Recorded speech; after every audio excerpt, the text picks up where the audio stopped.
grand open room with pillars of black marble and a sweeping staircase. The black carpet was deep and soft. At the far end of the room, between two golden elevators, was a service desk. Daniel had never stayed in a hotel, but he had seen them in movies and magazines, and this place seemed at least as posh as the places Hollywood stars liked to stay. "This is the Nowhere Hotel," said Ellie.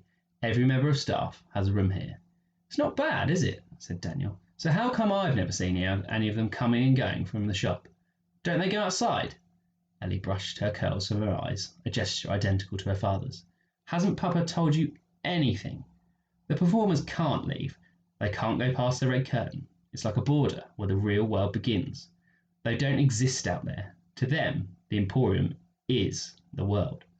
"But where did they come from?" asked Daniel, and then he raised a finger as if the answer came to him. "Mr. Silver wrote them all into his book, didn't he? They've popped out of the pages, just like his wonders." He trailed off when he saw Ellie's eyes growing wide. "You know about Papa's book?" Yeah? He showed me."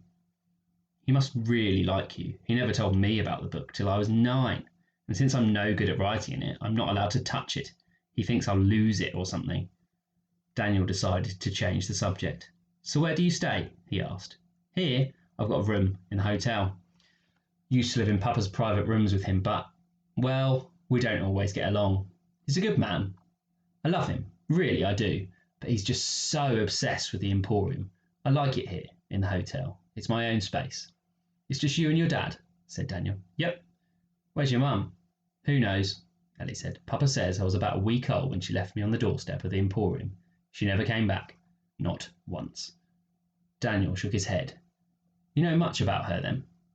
"Not really. I mean, I've asked, obviously. Papa says I look like her, but I don't know why she left me here or why she didn't want me.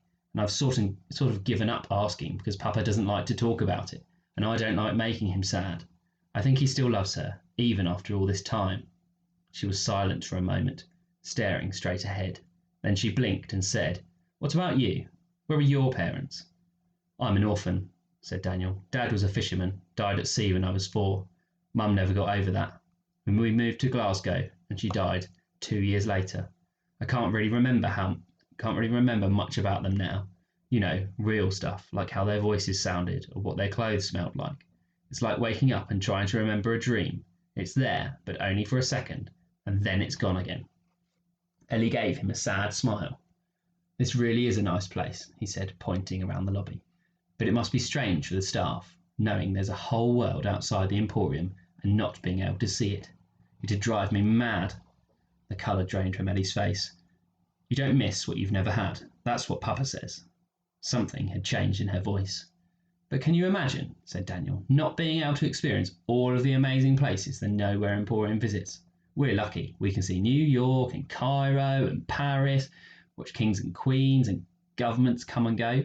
We get to see everything, Ellie, the whole of history."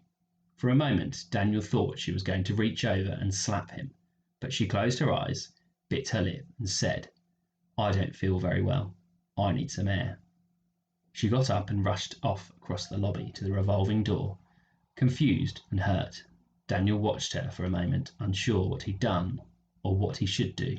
Eventually, he went after her, rushing across the lobby and through the revolving door, which bat him back out into the dark, sparkling corridors of the Emporium, right into the path of something that hit him like a train. Daniel slammed into the hard floor with a slap.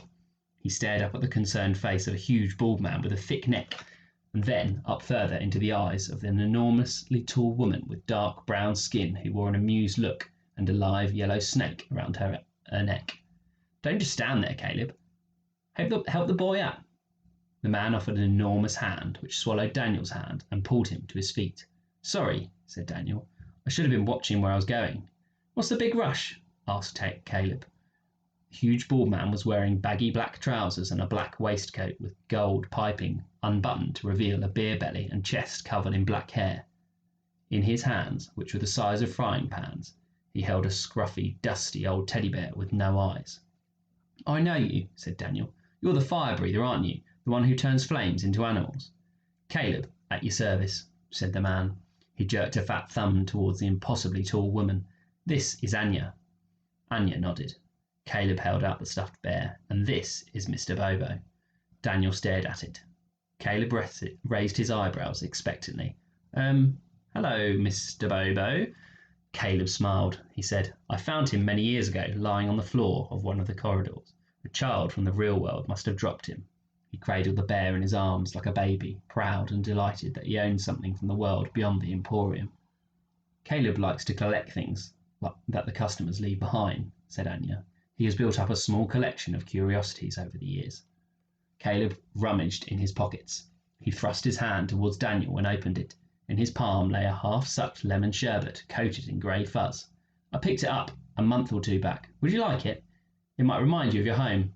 "I'm fine," said Daniel, trying not to sound too disgusted. "But thanks." "We know all about you, you know," said Anya. "Lucian Silver has an apprentice. It's the talk of the place. If you ask me, it's about time he got himself some help. How are you settling in?" "Fine, I think," said Daniel. He craned his neck around them to stare down the passage. "Has Ellie passed this way?" Anya's brow wrinkled. "We haven't seen her. Is something the matter?"